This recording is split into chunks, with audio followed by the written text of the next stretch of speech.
I started Corsage, so I started preparing Corsage because I needed a bigger preparation to learn the fencing, the horse riding, the Hungarian, the ice swimming. Then I did it until maybe March or April. Then we started More Than Ever. And the ice swimming, I had a teacher, a trainer for in Vienna, and we would go every morning into the Danube, the frozen Danube. Then I ended up in Norway, where they wanted me to go swim in the fjord, and no one had thought about that I should know how to do that. Where in More Than Ever, I have to lie for 1 minute in the ice cold water, which you can't if you're not trained for it.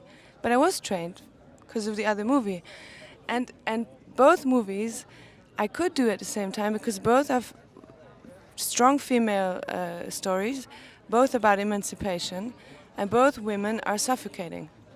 One because she has an actual disease, and the other because more like psychological reasons and society not letting her breathe.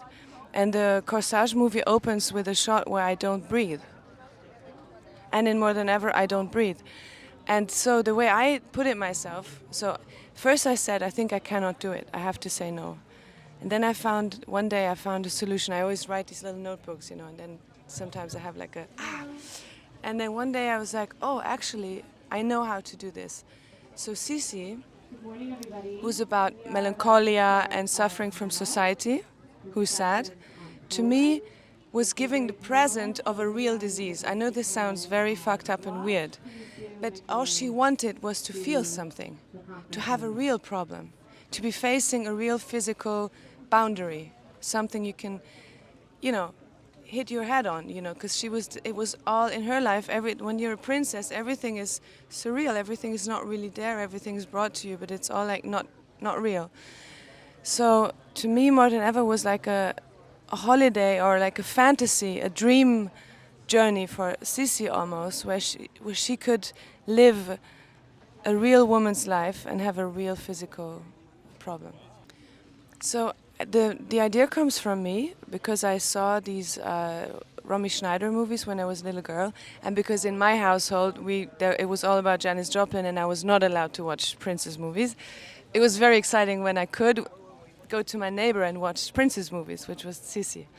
So I loved them as a little girl. And when I was 14, I read the biography. And reading the biography, I thought, 14, I was too naive to really understand, but it was enough to leave me with like this enigma and like puzzled about why was the woman like this? Why was she building the first fitness machines? Why was she not taken in pictures? Like what was her problem? Or was she crazy? Or, So when I worked in Vienna with Marie Kreutzer 7 years back, I said, why is no one making a movie about Sissi? Like a real one, because 14, I had a feeling, there's some kind of mystery behind the image we all have. And she laughed at me. She was like, ha ha ha, no one would do that. Like, it's kitsch, it's not interesting. And I said, really? Because, when I read it, young girl, I thought it was.